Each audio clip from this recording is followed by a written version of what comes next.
Uneducated Economist here. So in today's video, we are going to be talking about this recent Wall Street Journal article coming out, talking about how big Sawmill, let me see the title of it here. Let me bring it up here for you guys real quick. Make sure I get this right.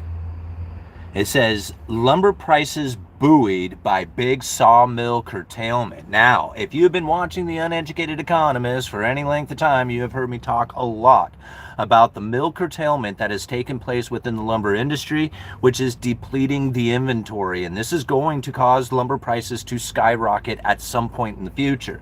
And when you see the big moves going into home builders right now, the stock is absolutely skyrocketing. It's only a matter of time before those home builders start to get active, and that activity will start moving into the lumber prices, because there is not going to be enough inventory to supply any kind of significant increase to demand. So coming out of the Wall Street Journal, lumber prices buoyed by big sawmill curtailment. It says lumber prices have dropped more than 20% over the past month, more than 20% over the past month, are prompting one of North America's largest producers to throttle back output by 12%. Now, Interfor, which is a major producer of lumber, these guys are huge, like big time operations coming out of Interfor. I believe that they have just as many mills operating in the United States as they do in Canada. This is a Canadian operated company, and they are curtailing development or producing of lumber that is going to deplete inventory even more. It goes in to say this: Interfor said Thursday that it would reduce hours and reconfigure shifts, as well as lengthen holiday breaks and maintenance shutdowns as its mills in Canada and the US, to reduce output by 145 million board feet through the end of the year. All right. Lumber futures, which had fallen 18 of the past 22 trading sessions since hitting a 3-year high in August 1st, and rose in response. So even though we've had like just recent prices increasing up over 700 per thousand back in August, right now the lumber futures are trading under 550 per thousand. And lumber futures trading under 550 per thousand does not put the mills in a position in which that they are going to be profitable. They are going to continue to curtail development. And now this is just coming out of one of the biggest producers. You know that the small time producers, or the less known producers out there, are also curtailing development and pulling back on inventory. So now when we think about the situation we are now facing, with the idea that there is going to be lower interest rates coming into the future, now whether or not that is the actuality of coming from the Federal Reserve and the Fed funds rate, look at mortgage rates right now. It had like the biggest drop in a year or something like that. I forget exactly what the articles were saying. In fact, I could probably look it up. But mortgage rates have dropped significantly. This is based on the credible threat of Fed funds rates coming down in the future. Like, the Fed hasn't done anything yet. Nobody's done anything. The idea of something coming in the future is very well signaled, communicated, believed, interpreted, however you want to communicate it out there. It's being told to the people that there is going to be lesser interest rates coming into the future, and they are acting accordingly for it. You are seeing the move into mortgages now, which is, I mean, it's not like it's going to be this huge, overwhelming flood of mortgages that are being created. The move down in interest rates in the mortgage market is going to start bringing people into the game. If people start jumping into the game, think about the home builders sitting on a ton of inventory right now. They are sitting on a bunch of houses that have not sold. There is an overwhelming inventory of new homes that have not sold. These belong to the home builders. When interest rates come down and the affordability of these homes start to become more present to the average buyer out there, or at least to the buyers themselves, may not be the average buyer, but when the buyers start coming because they can take advantage of these lower interest rates, think about who it is who has the product. The builders. Where's the cash going to go to? The people who have the product. Now, you hear all these stories about them having to force down prices and buy back interest rates, or do whatever, buy down interest rates. You hear all this stuff out there that seems to be a burden to the builders, but look at what's happening with their stock right now. It is absolutely skyrocketing. I mean, D.R. Horton is up 40% in 3 months. There's other, Lennar, I think, was up 25%. these home builders are in a position in which that they are going to be able to take advantage of the situation. The problem that most people are now facing is that they don't see it in that light.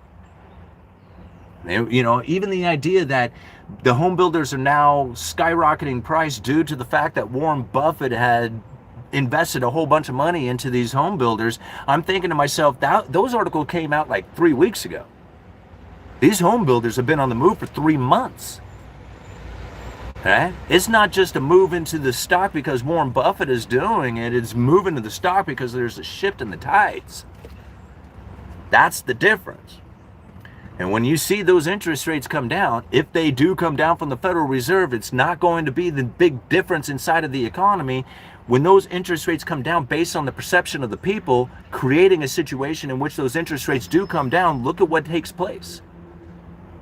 You're going to start seeing more mortgages being issued. If more mortgages are being issued, that means there's more sales of homes going on. If there's more sales of homes, those are the new inventory that those home builders are sitting on. That money's going to the home builders.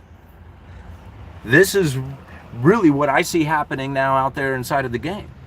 And if those homes start to sell and people are buying those because they're getting a better interest rate on them, then they're going to be more inclined to start new projects. And when they start those new projects, they're going to demand lumber. And if there's not enough lumber in the system to meet that demand, then the prices are going to skyrocket. And that's what I'm foretelling going into the future. This article coming out from the Wall Street Journal, this is old news. Right? This is old news. This isn't new. People are recognizing this now. They're going, oh, wow.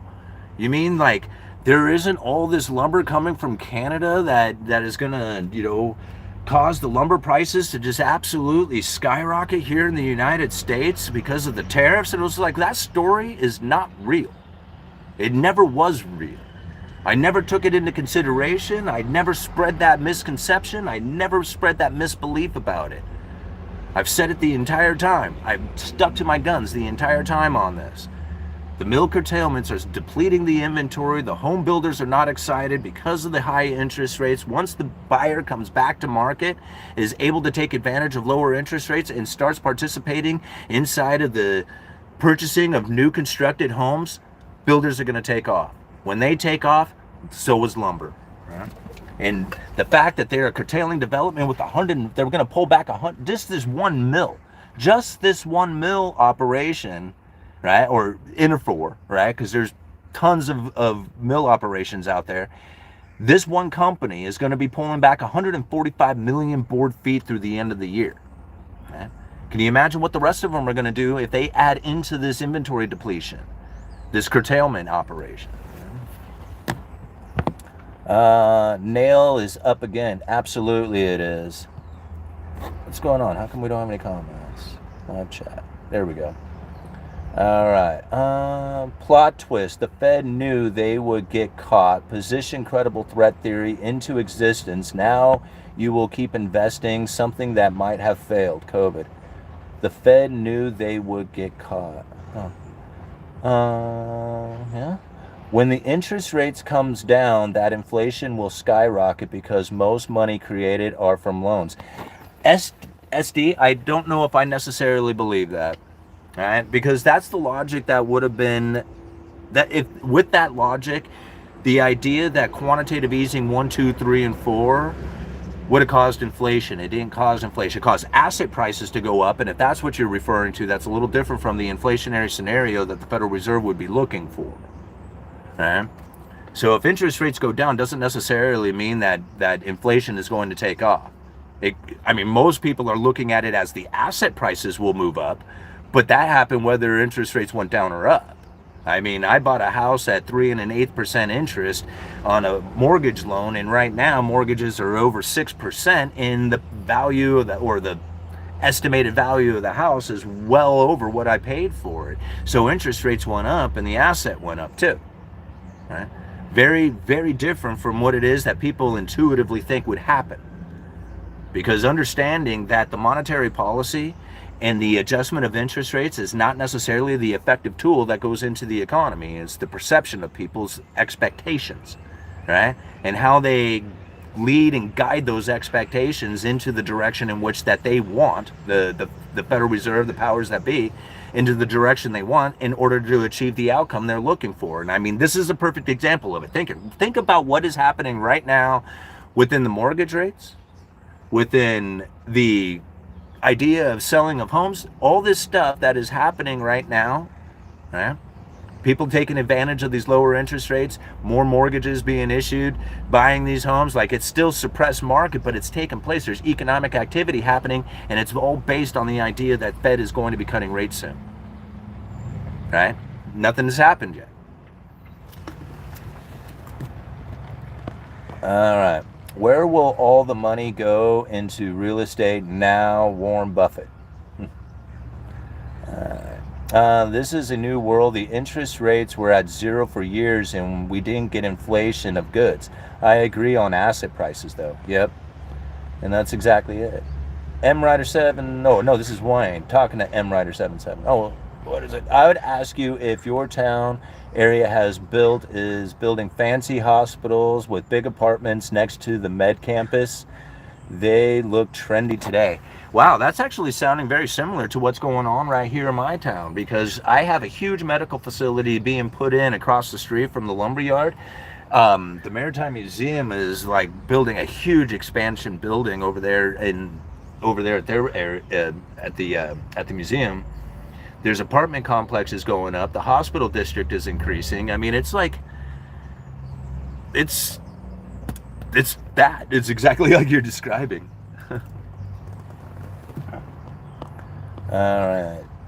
Same world, different normal. But I owe more taxes than I ever have. Yeah, I owe more taxes than I ever have too. But then again, I earn more money than I ever have. So it's like, I can complain about the taxes, but then I would also like have to complain about earning money. Like that, it's like, I don't like. I mean, yeah, it's a lot to pay in taxes, but I'm bringing in more money than I ever have. So it's just like, that's cool too, Oops, I just poked myself in the eye with damn glasses. All right. Apartments are going to outnumber family homes. I could totally agree with that. As I drove around the U.S., this is everywhere, Simon. Old people will fill these in the future as the depreciate. Started just prior to COVID. I've given up owning a house in the U.S. for now. I just have such a good apartment for the price and location.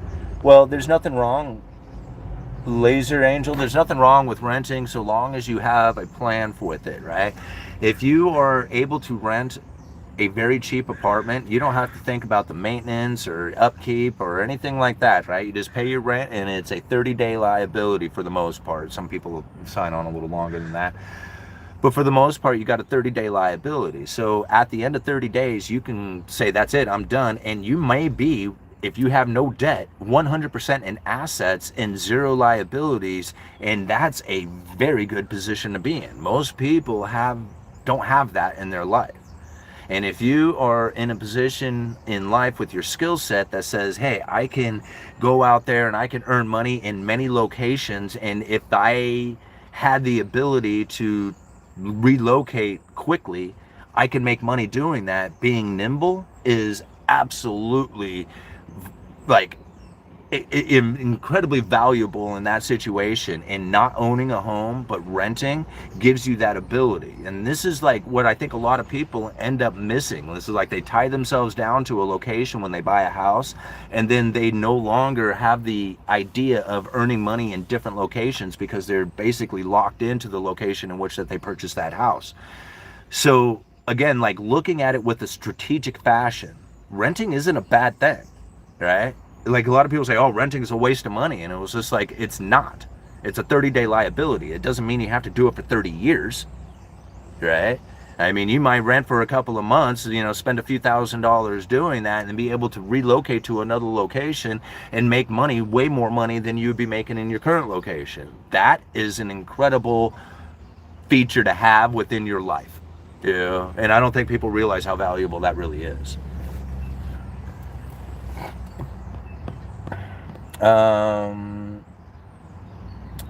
Renting an apartment is not safer. Lumber is like the main business here in PA near where I live, and I have a ton of trees on my property. Guess I'm gonna get rich. Yeah, I don't know. You know, timber is different from lumber, right? Like the timber industry is a completely different industry from the lumber industry.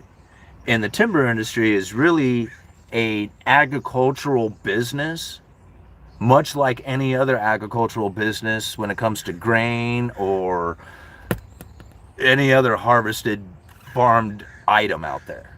See, it depends on the demand for the logs, and that's not just coming from the lumber mills. That can come from foreign buyers looking for what they refer to as fiber, right? And the fiber is those whole trees, unsawn raw logs being shipped overseas to foreign nations so that they can make whatever it is that they're going to make out of it, their furniture, their whatever items that they use the wood for, and then ship it back to us as a consumable product. Now, that raw logs, that's an entirely different market than the lumber industry, right? And see, this is where I think a lot of people misunderstand the difference. When lumber prices go up, it doesn't necessarily mean that the log prices are going to go up too. That depends on how much demand overseas there are for the logs, because we have an abundance of logs here in the United States. I don't know how many people realize it, that we cut down an intense amount of trees and send those trees over to foreign nations. We don't cut them into anything else other than cutting them down and sending them off. Okay?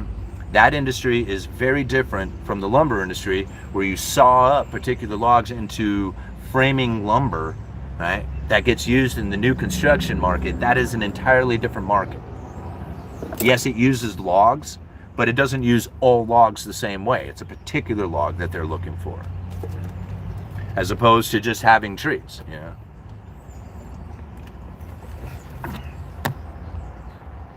All right. Wow, that's pretty bad. I pay less than that a year, dude. Does lumber go up with the dollar strengthening? No. Lumber does not. To me, lumber is not one of those items that you can look for dollar strengthening or weakening. All right? Like, you could probably look at, like, okay, as people were saying, inflation is caused by dollar destruction. It didn't show up in lumber, right? It didn't show up in lumber, because when you saw it run up to 1,700 per thousand, that wasn't dollar destruction. Because when it did that, I said, what are you all going to say? Not you, but, you know, what is everybody, the naysayers, going to say, right? When I said it's going to go back down to its normal price. So here we are at a normal price. Now, is it high comparatively to history? Well, sure. $550 per thousand is a bit of an elevated price if you look through history, but in 2018, it was at $650 per thousand. Right now, it's at less than $550 per thousand. So it is very cheap, considering that it was higher than this 7 years ago. All right? So no, lumber prices do not reflect dollar strengthening or weakness. It doesn't, not that I've seen. What it does show is supply versus demand. It's very good at that. And if there's not a lot of supply and there's a lot of demand, you're going to see the prices go up, and they're going to go up dramatically. And the reason why is because it's inelastic demand. So you have elastic demand and inelastic demand. Now, this is, I know a lot of people may not think there's a difference to it, but there really is. See, the difference between it is that you can decide whether or not you want to do the remodel this year. You can decide whether or not you want to build that chicken coop, that wood shed, the shelves in the garage. You can decide whether or not you want to do these projects. But if you're a contractor who signed a contract or, you know, made a deal with the customer to build a house, and you're setting that house into motion, and it comes time to buy the lumber and you can't find it, you will pay any price for it because you are under contract. That's inelastic demand. You don't have a decision to postpone it. You must get it. That's the difference. And if you are put in an inelastic demand situation in which you are required to acquire, right, this particular material, and it's not available, what's going to happen? Right? Prices are going to shoot up. So that's the difference inside of it. People say, man, the cure for high prices is high prices. Yeah, because people can make a decision not to go and buy it. But if it's inelastic demand because you signed contracts saying you will do this, then you don't have any other choice. You will pay for it for any price because it's a requirement. That's a huge difference. That's a huge difference that a lot of people don't take into consideration. These mills, they can fire up production. It doesn't take long. The trees are there, the drivers are there, the trucks are there, the loggers are there. And the longer you go on, the more difficult it gets to fire it back up. Is the capabilities there? Absolutely. But the longer you go, the more retired, truck drivers, the more retiring loggers, the more retiring all these people who are in the game right now, they're going to get out of the game if they don't have work. And if there's no work available for them to bring a new crew in, the new generation, then what you're going to find is a depletion of this business, which is happening right now. So when it comes time to fire up production again, tell me, how cheap is it going to be if you don't have the available labor to do the projects, to do the work? And I'm just talking cutting the trees down, getting them off the hill, and getting them to the sawmill. What is going to happen to lumber prices then?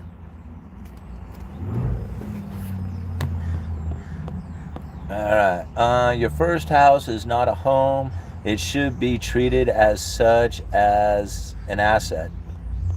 10 year down, 2.2%, 408. What is your opinion, Simon, on the 10-year? And again, I think if you really, look at some of the credible threats that are coming from the people's perception of what it is that's happening with the Federal Reserve and the Fed funds rate, they're acting accordingly. Like this is exactly how the credible threats work. Put out enough information, belief that the Federal Reserve has no other choice but to lower interest rates, and the people will begin to act accordingly. Right? And this is exactly the evidence of it. To me, all you have to do is listen to the guidance. Listen to the words that they are using. Are they talking about lowering interest rates to generally support the economy? Or are they talking about lowering interest rates because of a crisis situation? Right? Here you got oh man, we got a weakening labor market. Layoffs are just skyrocketing. The employment numbers came in way less than expected. All this chatter out there. And it's just oh man, that sounds very scary. And then you look at a chart of unemployment and it's wait a minute, this is historically low. If they lower interest rates because of the labor market, it's generally supporting the economy. Right? Oh man, we got to raise interest rates because of inflation. Well, what if inflation goes away?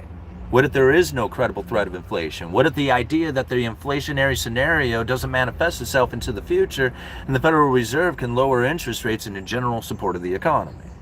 What is that going to do for the people's perception? So same thing. If they say, oh man, we're lowering interest rates because we got scary times coming, well, then they're going to take on a whole different attitude about what it is that they're going to do with their money. The direction of the interest rate adjustment can be the same. The message that they deliver with it can be different. And when that message that can be different, the people's expectations of the future will change. And with that expectation change, they will then conduct themselves in a way that will then be appropriate to that expectations which have been delivered by the Federal Reserve and the powers that be to begin with. All right? I mean, I can try to say it as many different ways as is needed, but I do not look at the interest rate adjustment as the key tool. Everybody does. And that's why the Federal Reserve is able to do the things that they are doing with their message that they deliver. It's because everybody is so focused in on that. They're like, oh man, when the Fed cuts, what are you going to do when the Fed cuts? And I'm like, when the Fed cuts? Well, nothing's going to happen when the Fed cuts because everybody will have already positioned themselves based on the forward guidance that have been delivered, which is happening right now. All right? That's why you're seeing the 10-year go down, the mortgage rates come down. You're seeing all this activity happening, but the Fed hasn't done anything. They're sitting on their hands, right? Going, hey, we're going to, in the future, you guys go out there and start behaving, okay? And then they do. All right. Nelson, you haven't lived in no more than 5 countries. What are you talking about? Let's go here. Bye-bye, new housing. One started to go up out here, but they stopped work. I assume that the workers were sent back to Latin America. Uncle Sam's mad that the kids didn't ask for a pass to take a piss. Okay, well, I don't know. Here's the problem. I don't give it that sort of meaning because that is not anything's in the realms of underlying economic forces that gave me the ability to call out the market as well and as accurately as I have. Right? Like somebody else can take that sort of meaning into it and say, oh no, man, this is exactly what's happened. It's because of all these immigrations and, rules and laws and all that other stuff. And I'm looking at it going, I'm not feeling any of that. Not from anything that I am recognizing, witnessing, anything that I see out there. I mean, I see it in the mainstream media. I see that message being delivered out there. I see the fear and uncertainty and doubt about it. I see the evidence of actual impact to people's individual lives that is being projected out there, but the reality within the economy, I don't see it. I don't see it. Not anything like, I mean, I can force myself to say, no, right there it is. But the underlying economic forces that I would be recognizing that would cause that is nothing to do with immigration or anything like that. It just doesn't, All right. What is telling you prices of lumber will go higher? What is telling me price? Okay, I'm gonna say. Okay, I'm gonna do. How much time is it? All right, I still got a little bit of time. I think it will go lower because demand for new homes over the next 10 years is set to go way up. Okay. Lumber will not go down in prices because demand goes up. If demand goes up, prices go up, right? If demand goes down, prices go down. I don't understand. Like, that's... Let me read it again. Maybe I'm just misunderstanding. All right. Simon, what is telling you prices of lumber will go higher? Okay, and I'll answer that question here in a second. I think it will go lower, prices will go lower because demand for new homes over the next 10 years is set to go way up. If demand for houses and new constructed homes goes way up, lumber prices will go up too. Okay, I'm not sure if I agree with the second part of it, but the initial question, what is it that is going to cause prices to go up? Demand coming from the home builders. The home builders will increase their demand when the buyers show up to the market. When the buyers show up to the market, they are going to find a bunch of inventory that is already available. Those builders are sitting on that inventory. They're going to sell their inventory and get the money for it. When that money starts to roll in, those builders are going to start increasing their production to take advantage of the fact that homes are selling again. When that moment takes place, lumber prices will increase. Buyers will come back to the market when the mortgage rates come down. When mortgage rates come down and those buyers come back to the market, the home builder sentiment will begin to increase. Right now, it's incredibly negative. It's like the home builder sentiment is based off of 50. Anything above 50 is positive. Anything below 50 is negative, and it's down like around 30 on the home buyer traffic. When that home buyer traffic turns positive, gets above 50, which is a long ways from right now, when it turns positive, those builders are going to be in the game. That's the moment we're looking for, and I assume and at some point in the future that will happen, right? And when it does, watch out, right? Now, I don't know how to explain it any other way because that's the way I've been explaining it for 2 years now. All right? That's exactly what it is that I am looking for, waiting for, and anticipating.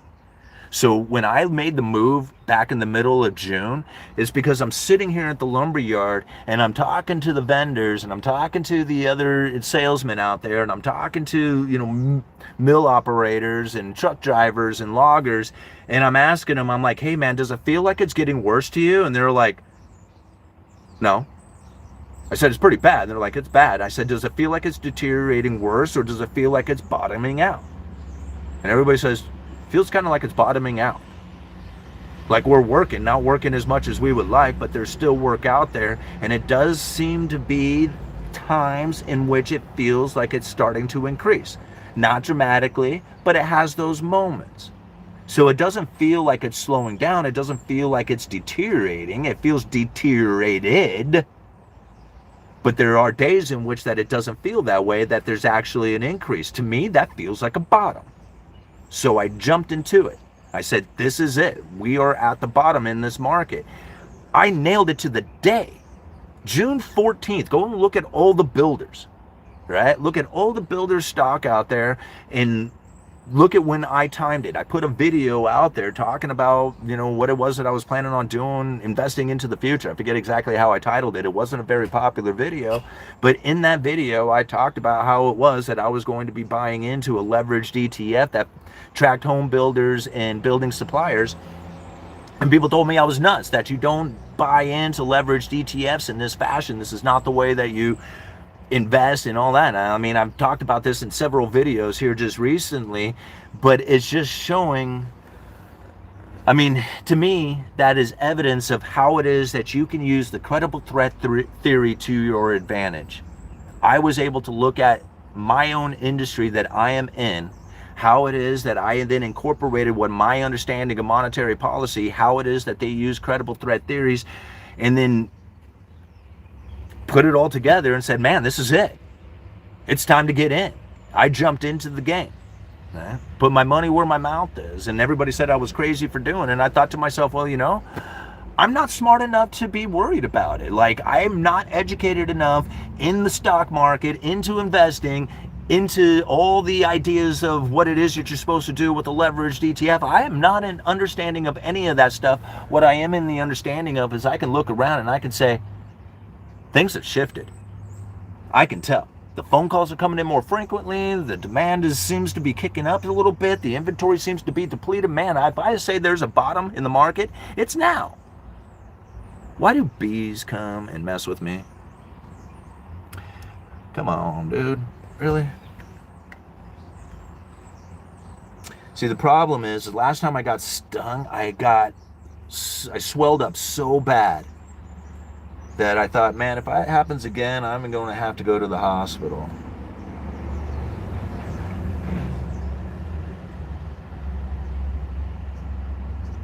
Are you going to sit there and drink my pop? Huh. Well, here, you can have that. Let's take that. Oh. All right. Isn't this fun?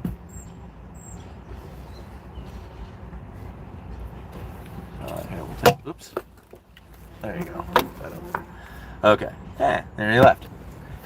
But yeah, last time I got stung, it was so bad. I thought to myself, it was just like, geez, this is like now to the point of serious.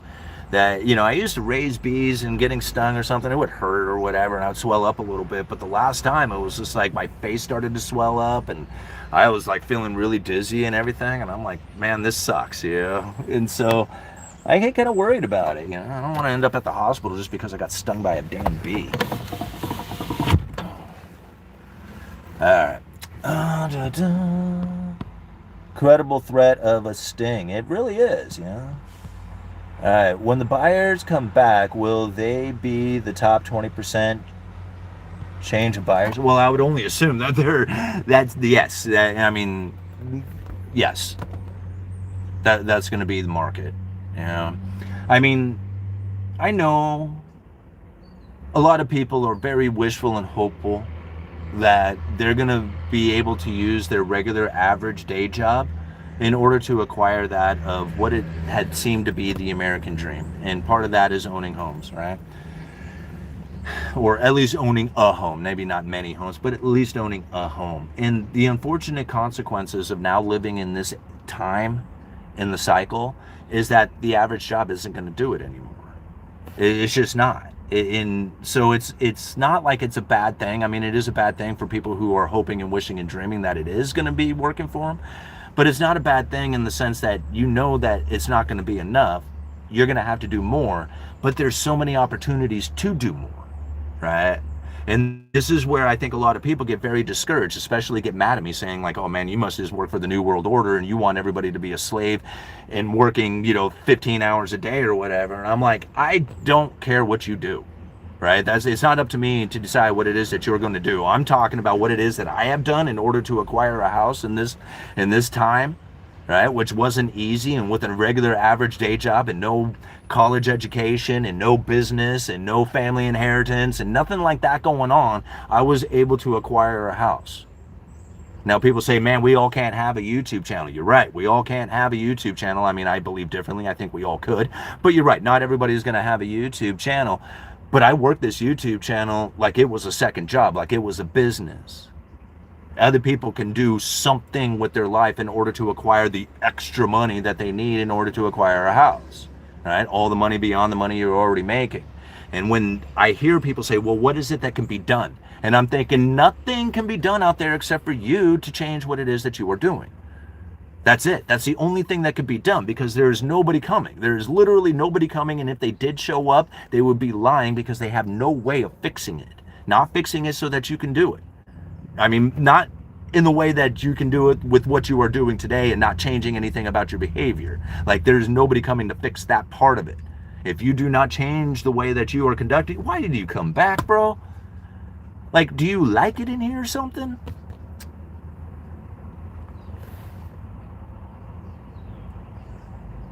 I don't get it, you know?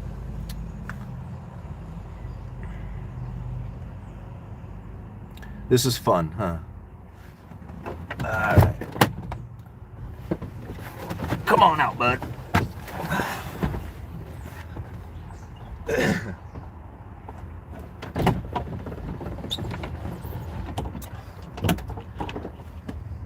Come on. Good Lord. Alright. Oh my God. Okay. I'm at the beach battling a B2. It's just like, what time is it? I gotta go yet? All right, I got a few more minutes yet. Credible threat is real now, isn't it? Giving way to fear of the bee is no different than fear of the credible threats. It's not necessarily the fear of the bee itself. Like, I'm not scared of getting stung.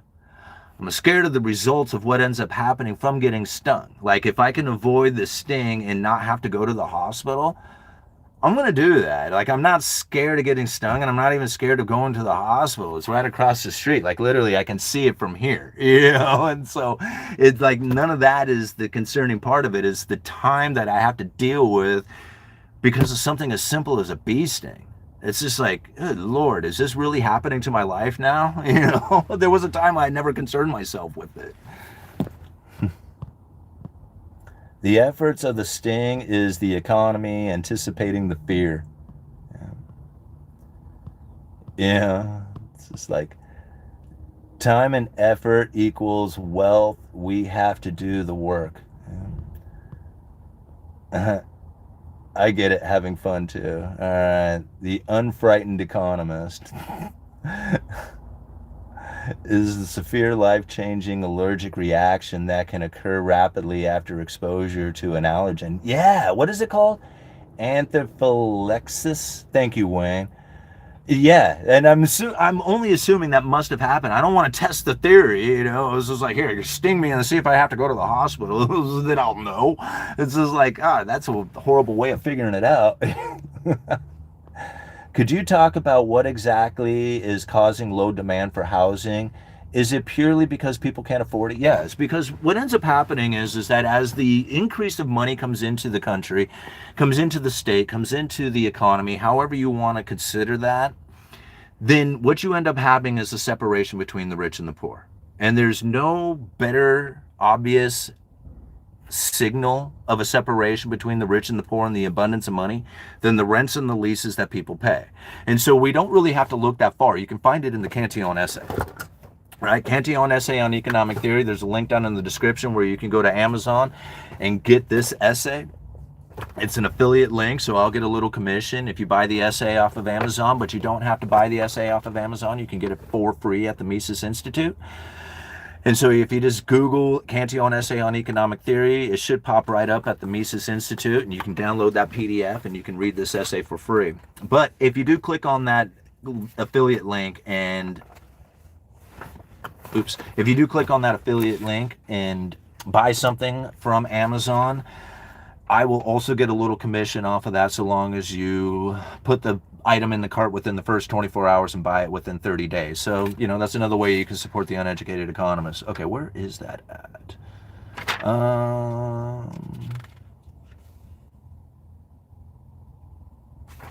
Hold on here.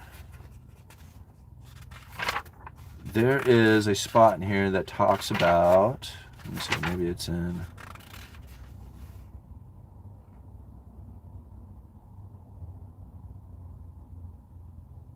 Introducing, okay. There's a spot in here that actually talks about it, and maybe it'll give you a little bit better understanding. Where is it? Hold on one second, guys. I can never remember where these things are. I should write these things down so I have them available, so I could just easy access to them.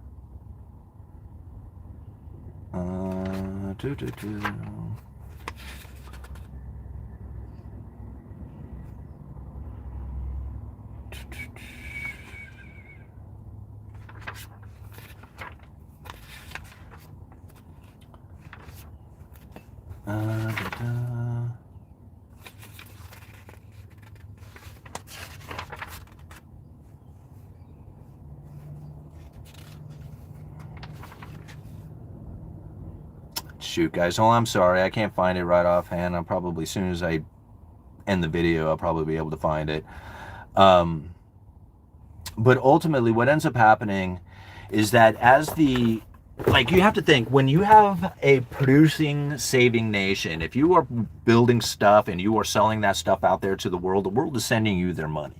Right now, you have first access to that money, or you're very close to the money if you were building that stuff and sending it out there to the world, because the world was essentially sending us their gold. So as this was happening, and us being the producer savers here in the United States, that new money that was coming in, it was coming very close to the producers and savers. Right? If you produce and save, send that product out there to the world sends us the money, you have access to it. But now we are a debtor consumer nation. Right? Not the producer saver. So if you're a debtor consumer nation, what ends up happening is people are borrowing money, like the United States, buying the product of a foreign nation, and then importing that product and selling it to each other. So you can see how far it takes before we end up with money. Right? Now, when we do end up with money, it's usually from a debt issuance ourselves, like we're borrowing money to get it, right? Or we are reliant on a consumer-based economy in which that we sell stuff to each other and hopefully make a profit off of it. If you were the producer, you would be selling stuff and having access to that money. But you have to wait for that money to come in through the loan issuance and then being distributed through the economy, through the consumerism, right? And then you'll have access to it. So by that time, it's already separated the rich from the poor. So now when we think about it in a different fashion, let's look back at it a little bit differently and begin at the idea of being a producer saver. When you are a producer saver, getting that new money, and that new money is able to buy the house, the car, the wife, the kids, everything that you have going on in life, and you can do that off of a single income. The more that you are producing and sending stuff out there to the world, and the world is sending you their money, and you're increasing your standard of living, what ends up happening is all the prices start to move up with it, including the cost of the house, right? The car, the kids, everything starts moving up in price. Now, this is a luxurious experience that a lot of people don't think is a luxurious experience, but it really is. They think, hey, this is just a normal standard of living, but it's not. It's a luxurious experience. Now, with that luxurious experience comes price increases because more people are consuming. If you have more people consuming, then the supply-demand issues start to kick in, and now you got foreign competition saying, hey, that stuff that you were producing that gave you that high standard of living that caused the prices to move up, we have that same product, not as good, but it's cheaper than what it is that you're making. Would you like to purchase this? And people who have first access to money say, yes, I would like to buy things that are cheaper than the more expensive item, even though it may be not as good. I don't want to spend my money on higher prices. I want to spend my money on lower prices. They start buying the foreign competition. As the foreign competition starts to move in, the domestic manufacturers can't compete and they start to leave. Now you have a problem because the middle class is getting separated here, right? The producer savers were building that strong middle class. But if you got foreign competition coming in, now that it's advantageous to the people who are first getting that product and selling that product, right? They have access to the first amount of money. But then as that product starts to move into circulation, moves into the economy, you're finding that the people at the end of the line are not the ones who have first access to it, but they are actually accessing money that is based off of the debt issuance. So people borrow money to consume that item, and that borrowed money is now coming into the people at the end of the line. So you can see how far it took for those people to get access to that money. If they were able to produce something and sell it out there to the world, they would have first access to it. But they have to wait for it to come in, circulate through the economy to eventually land in their hands. This is why we have such a separation. Is the service industry and the retail industry is at the very end of the line. People who are borrowing money to buy cash flowing assets, buying money or borrowing money to buy consumable items that they can send back out there into the economy, those people are first access to the money, right? So they enjoy an incredible amount of wealth that comes into them.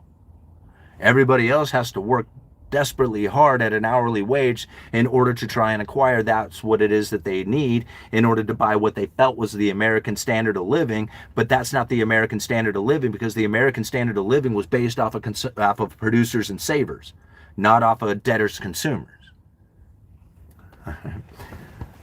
And like understanding the Cantillon effect from the beginning, why it is that the producers, savers here in this nation started having to compete with foreign producers out there because our standard of living had increased.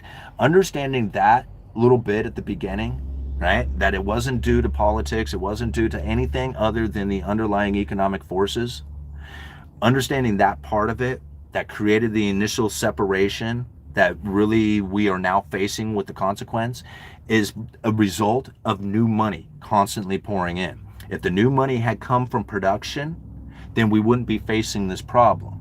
But the new money comes in from debt issuance. Major separation. Right? There would be separation anyway, even if it was coming from producers, right?